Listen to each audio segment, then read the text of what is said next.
Hey guys, what is up? So I am here today to talk to you guys about a ketamine retreat that I went on and how it changed my life. Um, so when I say it changed my life, I really do mean that. I'm not trying to be dramatic. Um, it allowed me to see a lot of things through a different perspective, and I met so many great people there that I'm going to remember probably for the rest of my life. I'm even actually friends with some of them now, and it was just really amazing meeting like-minded people, people who are interested in healing and growing, and who are empathetic and who want to kind of make some lemonade out of lemons that they were given in life.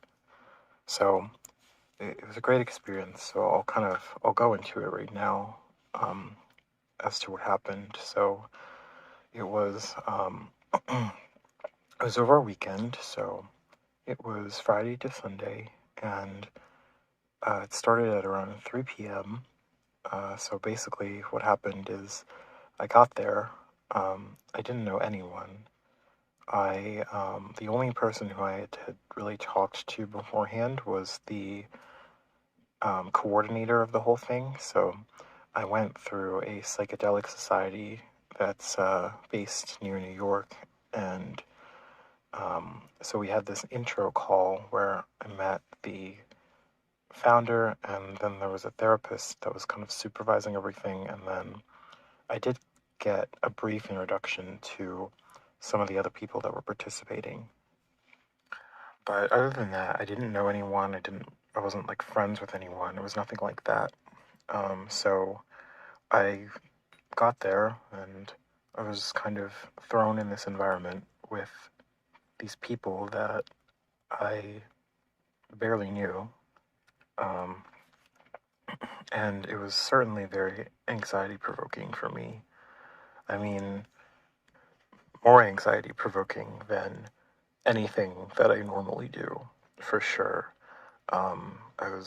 I noticed like my body language and my body was just very tense for a lot of the beginning, and I felt really awkward. I felt like I was not as good as a lot of these people. A lot of my like subconscious feelings were already coming out, which makes sense because they're always happening. So it's like the perfect incubator for some of these things to come out.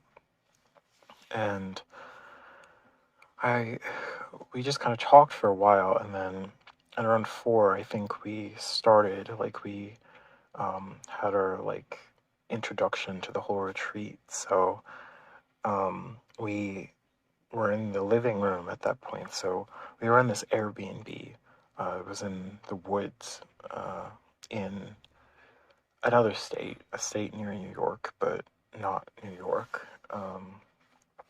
And it was in this Airbnb that it was like a modular house before, and it was like a tree fell on it, and it was completely screwed up. It was like demolished, and someone remodeled it and renovated it, and then I guess they sold it, and then the new owners just made it into an Airbnb, and it was really pretty. Uh, it was fairly big too. There were like 4 bedrooms. They had bunk beds so that a lot of people could go in them and stay in them.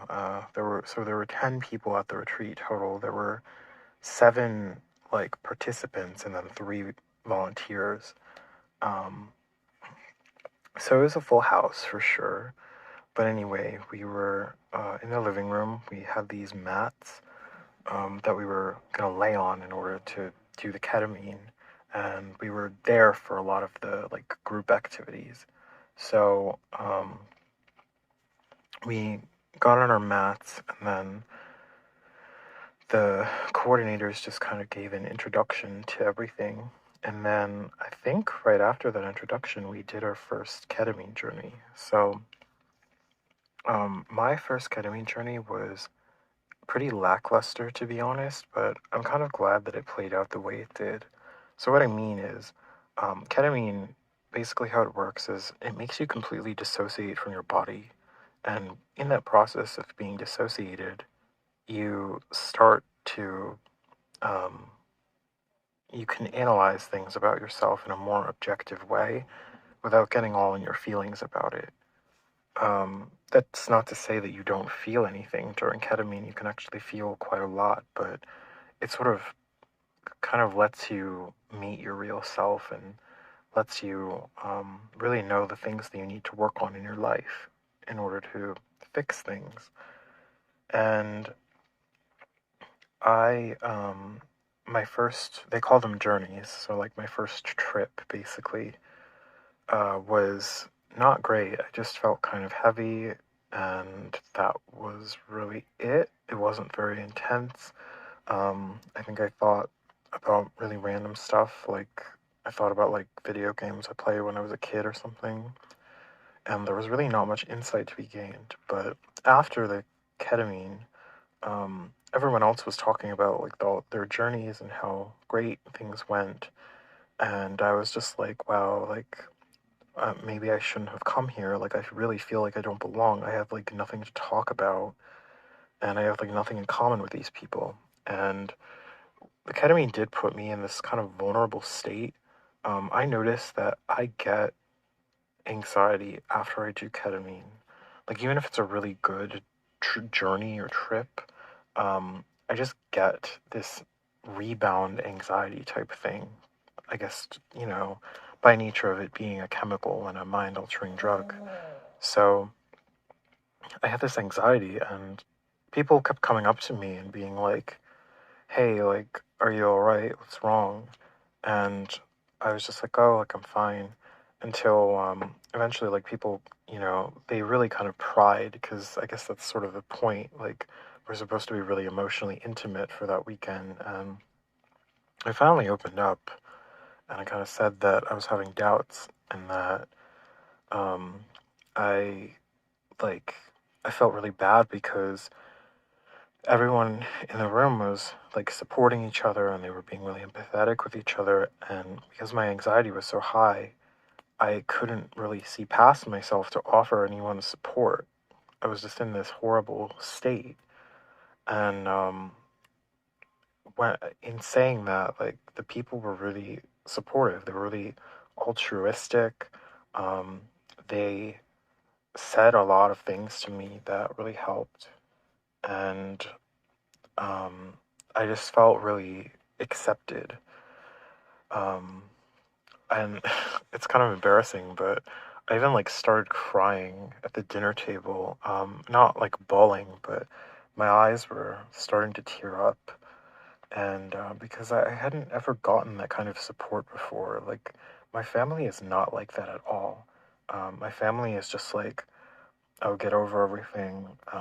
You need to fix things yourself. We don't care what's happening to you. There wasn't like that genuine, like openly loving behavior that I received at the retreat. And it was from basically everyone. Like, everyone was so supportive. And I just like, I don't like, I'm not good at that. Like, I find it very hard to be supportive like that to other people, I think, because it's never been shown to me. And because, like, I think that I could be wrong, but my guess is that I have the most social trauma out of everyone that went to that retreat.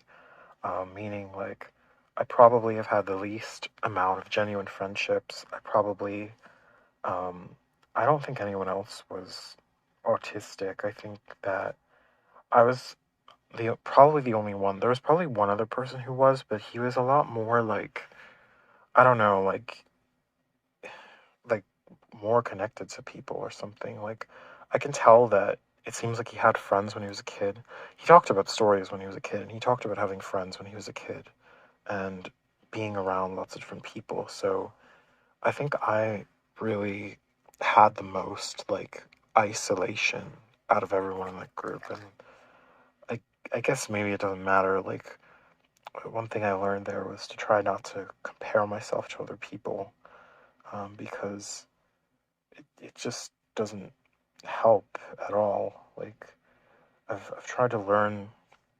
A couple people gave me the advice, like, if someone does something negative or toxic to you, it doesn't necessarily mean anything. It just is. Like, it just happened. That's all it means in reality.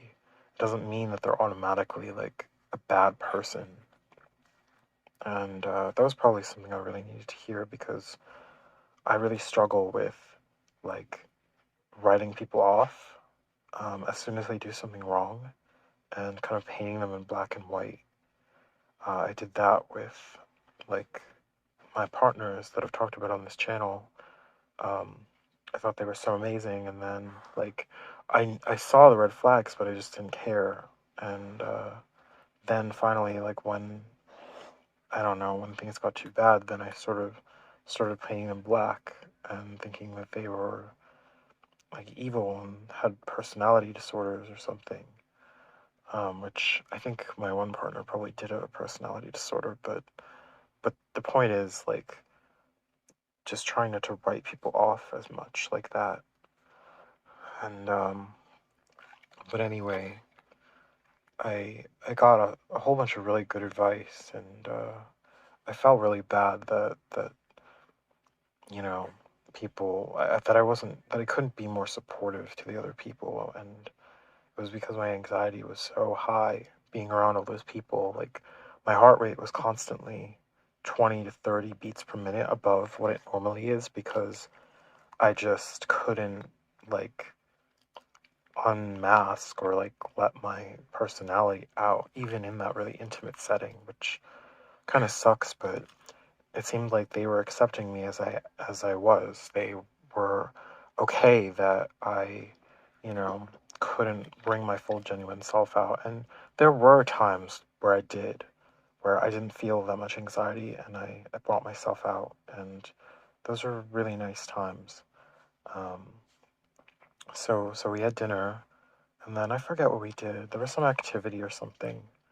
And then after the activity, there was just this sort of quiet time where we just talked a little bit before bed. I talked with my two roommates, so I roomed with these two guys. They were both, I think, around my age, at least in their 20s. The one guy I had a really long conversation with, actually a couple times throughout the retreat. He um, he said that psilocybin mushrooms basically saved his life, and that's why he's really passionate about psychedelics. The other guy, I don't really know that much about him. I know he was like a controls engineer, and he was like gender fluid, and he had ADHD, but he seemed really nice. He seemed cool, very empathetic person, and he seemed like he did a lot, like just in his life. Like he's had a very full life despite being pretty young. At least I'm assuming he's pretty young. Um, and so I roomed with them, and I talked with them a little bit before we went to bed, and they were cool. And then Saturday happened, and Saturday was probably the most profound day. So we woke up Saturday, we had breakfast, which was really good. It was all vegan food there, and um, it was really healthy. And so one big benefit I got out of this retreat is that I kind of realized that I don't really need to eat that much to get full, which sounds really stupid, but as someone who has been obese my entire life, I just appreciated that. Like, that was a big bonus for me. Um, and but the food was really good. Like, they made well, there was like eggs and oatmeal and I forget what else. Someone made like beer bread, which was good, and um, lots of fruits. We had lots of fruits throughout the whole thing. It was just really healthy and really good. It was like a reset, or like a moment away from my usual. not that my diet was terrible, but it was not that level of healthy at all. So that was great. But then after breakfast, we had our second journey. Well, actually, no, because you have to fast before eating ketamine or taking ketamine. So I remember we did an activity. I made this art piece. Well, art piece in huge air quotes because it was not really art. It was this thing you have to like scribble. You're supposed to scribble for like 3 minutes on the paper and then you make art with the rest of the time. And I'm not good at drawing, so my theme for the thing, like I was trying to fill in scribbles, but then I ended up like messing it up and I was just like, okay, well, it can be imperfect and it's still a thing. That's fine. So I'll put in a picture of it in here. Um, so that was cool. I mean, I kind of get why people draw for fun now. Like it was nice. Um, and so we did that, and then afterward we had like free time. Uh, During the free time, we had these 15-minute check-ins with either the founder of the Psychedelic Society or the therapist. I got matched with the therapist, and we did talk for around 15, 20 minutes, and that conversation was pretty good. Um, she seemed really knowledgeable about psychology, which I appreciated because a lot of therapists aren't. And I don't know, nothing much to say about that. I just appreciated that there was a check in. And then after the free time, or I'm sorry, after my check in, I took a walk outside, which was nice. I haven't walked outside in the woods in a long time. Well, it's probably been like 6 months or so, but still. So I took a walk outside and then we played a game, but it wasn't like a game at all. It was called We're Not Strangers, and it's where you ask like really deep questions about each other. Um, and we were doing that. So we asked like, there's like really deep stuff. Like, we had to talk about our fathers and like their whole story and, like our relationships with other people in our families and, lots of different stuff.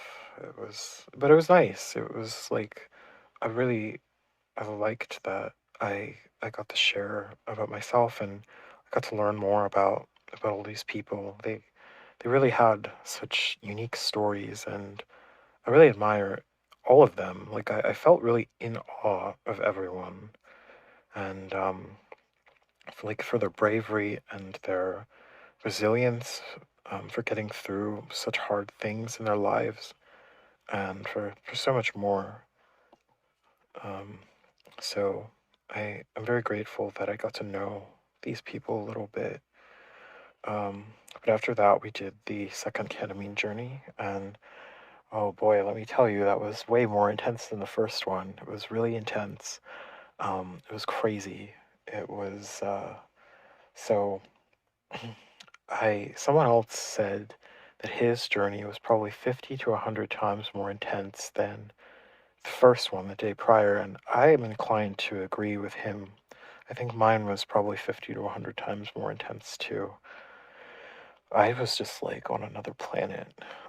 And the music, like, so they played music. There was like a music recording the first day, and then there was live music the second day. Like, they were playing music while we were tripping, and it was so good.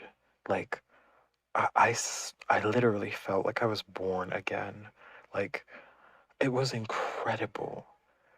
I don't even know how to put it into words, but the parts that I can put into words are that I felt this really intense empathy for like everyone. I felt so thankful for everyone in my whole life that led me to that point. Even people who wronged me, even people like my sister who completely wronged me and were horrible to me, um, I felt thankful because they taught me lessons and gave me things in life, even if they weren't meaning to. Now, that doesn't mean I want to be around them again, but like my whole life, I just felt so lucky to have the life that I have. And I still feel that. I've always felt that, but it was just so intense. Like, I'm very thankful for my life. A lot of people say, like, they like to talk trash about my life because, I live in this crappy apartment and I have this unfulfilling job, and people can just pick and pick at all the things that are wrong, but they're not taking into account the things that are right. And there's a whole lot that's right about my life. Just the fact that I was able to participate in this amazing growth opportunity. That's something that not many people get a chance to do. And so many other things about my life I'm just so thankful for. And I felt that in spades. I mean, more than spades, like more than I think someone can even comprehend who hasn't had like a drug experience. Um,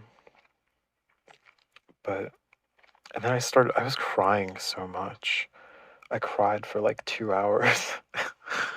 um, oh my God, it was crazy. It was crazy. And then the music was like I think I already said the music was so good. Um, I just laid there for like 3.5 hours. I was just in pure bliss. I felt like I had figured out so much about life, and I just felt so good. Um, it was amazing. Um, Truly amazing. But unfortunately, it kind of ended there. And well, I'm sorry, it didn't end there, but the bliss kind of ended there because then I still had the same kind of rebound anxiety take place after the second journey. We did a lot after the second one because the second one, I think it was at like 2 or 3 p.m.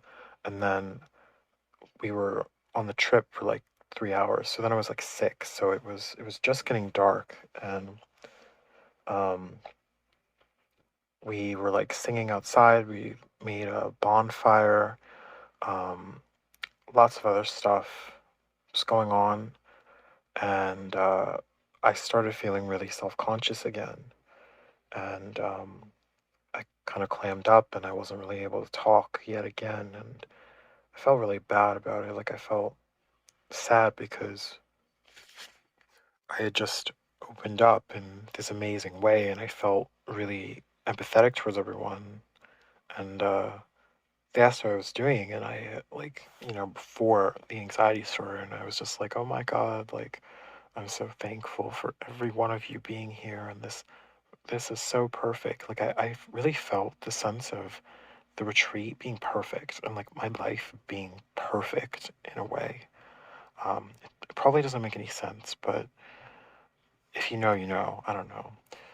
But anyway, the rebound anxiety started again, and I ended up having to stay in my room for a bit because I was just getting so self-conscious. Like we were playing music and singing and stuff, and I was like, "Oh my God, I'm like ruining the music because I'm singing badly," and it was totally like the opposite of what was supposed to be happening. Um, I should have been like celebrating my, you know, imperfect singing, but I just had too much. Uh, Self consciousness. But anyway, after that, we did something pretty cool. We did this thing called rapé. So, the first weird thing about rapé is that it's spelled the same way as rape. So, that is kind of awkward, especially if you go on like websites about it, and it's just like, oh, administer the RAPE. It's quite interesting to read. But anyway, besides the spelling, it's basically this form of tobacco that's actually something like, I think, 20 to 50 times more intense than cigarettes, or more potent than cigarettes.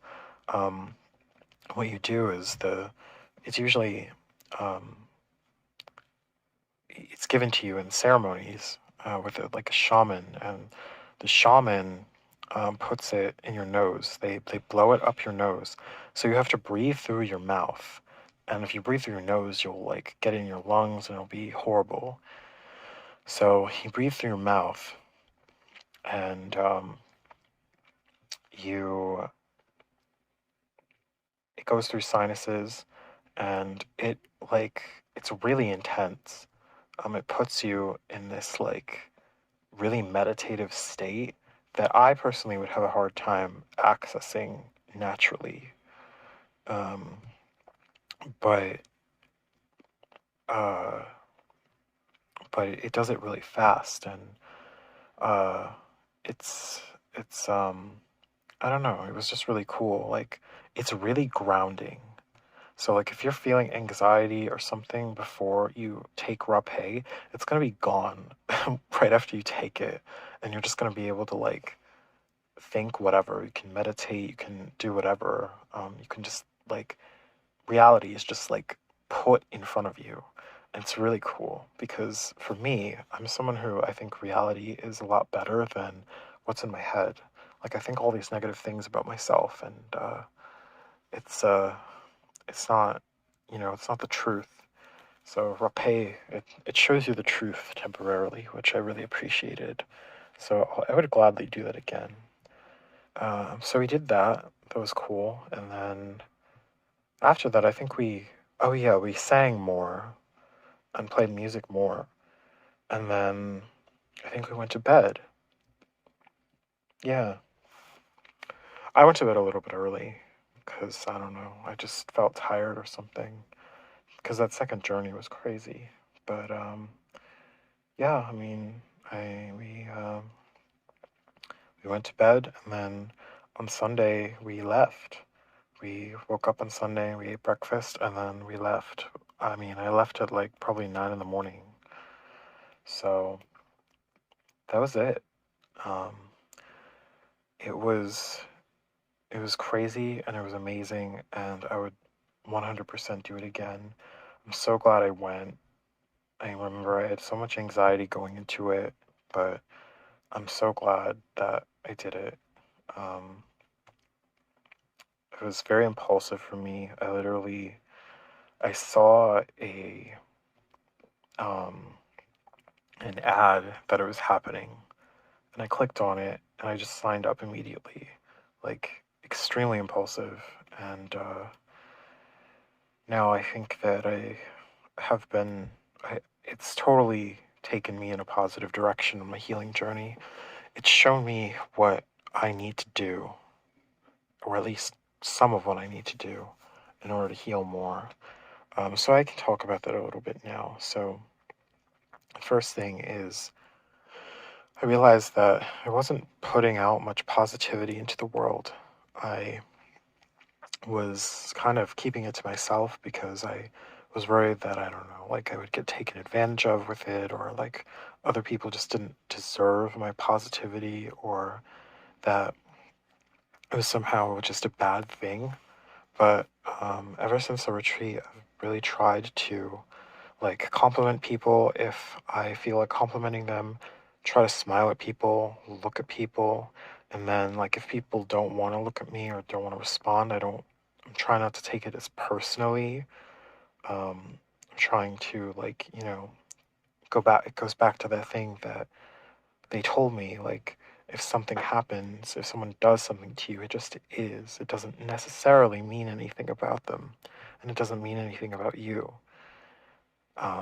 So I think that really is in my heart, and it's something that I want to hold on to for the rest of my life. So that was a big lesson. Um, Also, the realization that people have flaws, but it doesn't mean that they're evil. There are some pretty bad people out there, and I've met a few of them, but a lot of people, or maybe I guess most people, even though they have bad sides, they also have good sides, and people can, you know, get in a bad way and being really mean, but they can also be really nice to the same person or even within the same day. And both of those things happened. It's not like the good part of it was fake. I used to always think that anytime people were being positive or being good, that they were being fake and that they were actually bad people. Um, but it's not true. Another lesson is, well, I think that I kind of, well, well, I, I, I've sort of learned a little bit better how to control my emotions. Like, I, I, I was at a sound bath at the retreat, and that really helped. And I'm realizing how healing sound is in general, and how these healing frequencies. I didn't believe in that stuff before, but I think I believe in it now. Like, it just gives you these tingles everywhere, certain frequencies and certain sounds, and it really takes away the anxiety. Um, Another thing is I'm more like aware of what parts of me are based in trauma and what parts are not. So what I mean is like I've characterized myself, I think, on this channel before as a pretty angry person. Like I get angry really easily. I just don't try not to take it out on anyone. Um, but I can get enraged really quickly, and I think that's because it's like a fight response. It's because I'm scared that someone, like if someone's angry around me or someone acts angrily towards me, even though they're not really angry at me, I'm starting, like, I'll start thinking immediately that they're like the enemy and that I need to get into fight mode and, like, just walk around really angry, but don't actually address anything with them. Or if I do address something with them, I'm doing it in this really rude, angry way. And I still have to work on that, but it's at least showed me the source of it and like that it is from trauma and like it's a trauma response and it's a self-protective mechanism that I'm not just evil and hate everyone. Um, and so I need to work on like once I am triggered, getting out of it because when I'm triggered, I can stay triggered for a really long time.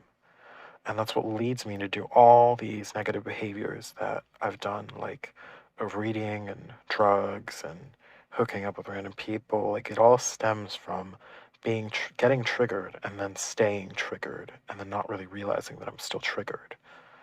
So that was a huge lesson.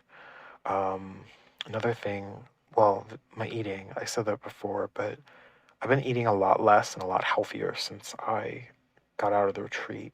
I have realized that I need to take care of myself in order to be able to take care of other people. I really admired how all those other people were able to support each other and basically take care of each other. Everyone was taking care of everyone else, except I felt like I wasn't able to. I was able to a little bit, but I think I was taking more than I was giving, and I don't like that. And so I really need to take care of myself so that I can help other people more easily. I need to really get this extra weight off and be in a healthy physical body, be in a good physical condition, and probably a lot of my exhaustion and a lot of my, um, even probably some of my trauma symptoms would go away. And I haven't really like binged or anything since the retreat. It just really showed me that I need to not do that. So I'm super stoked. I'm super excited about that because I think that that is a change that I was not expecting in the least, and I think it's a change that's going to last a pretty long time. Other changes. Let's see. Well, um, I know that there were more, but oh, another thing is like disappointing people. I'm still not good at this, but I've realized that I do need to disappoint people sometimes in order to do like the most loving thing for them. So with my mom, for example, there's going to be times where I have to not give her what she wants, and she's going to be really angry at it, or really angry about it. And but that's the best choice for her. Like, you know, the restraining orders against my sister are going to expire next year, and I can't let her come in here, and I shouldn't really let her, you know, try to manipulate my mom either. But I know that my mom is going to want to see her again, and I have to be the one who stops it. And I know that she's going to be mad about that, but I think that that is the most loving thing to do, really, rather than just let it happen again, let her be manipulated again, and then almost be killed again. But anyway, I'm sure I got other insights, but my mind is kind of drawing a blank now. But it was a lot. It was a lot of insight. It was a lot. And I'm just super grateful. Um, I still get triggered. I still get really angry, but I think I'm a little bit more able to control it. And I I know what I have to do now. I know the work that I have to put in order to remain this or become this really differentiated, like Zen person that I think that I can be. I thought that that was impossible, and that I should just resign myself to trying to limit my contact with people as much as possible, but I don't think so. I think that I can be like the founder of the psychedelic society who is super zen and like never gets mad ever and just has so much space in herself to take care of others. That's the type of person I want to be. I want to be really healthy so that I can help myself and help other people. But I never would want to help other people before then. So, overall, 10 out of 10. I would totally recommend it. If you ever get the opportunity to do a ketamine retreat, I would totally do it. It's way better than doing it by yourself. Ketamine can actually be really dangerous and addictive, so I would highly recommend doing it with other people. And the journey's not over yet because I got 6 doses of ketamine. We did 2 at the retreat, and I did 2 after, and I still have 2 left, so I'm gonna need to do those 2, and I'm gonna try to make them good journeys. And I guess I'll see what insight I get from those. I'll say that my journey 3 and 4 were not really that great compared to journey number 2. It was probably in between the intensity of journey 1 and 2. But also, like, I get scared because, like, they call doing really high doses of ketamine, they call it a K-hole, and um, when you first go into it, you kind of feel like you're like falling into the hole, and then you're kind of at the mercy of your mind. And how you take it is like to take it orally, there are these, they're called rapid dissolve tablets. So you like swish them in your mouth, and then you spit them out after like 15 minutes. But then you're like really in it. You're totally out of it. You can't, like, you could barely move, you can barely do anything. And I get scared that, like, I get scared of being at the mercy of my mind. And, like, I get scared that some, like, really scary imagery is going to pop up or something, and that I'm not going to be able to escape it because there's no trip killer for ketamine. Like, if I take mushrooms, I could take a Valium to kill the trip, but ketamine is not like that. So, um, so there's that. But, but maybe next time I'll try and be brave, and I'll try to take the full dose for the maximum amount of time, so that I can get the biggest effect and the biggest benefit.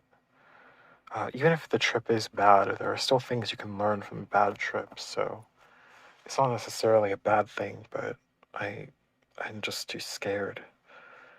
But we'll see what happens.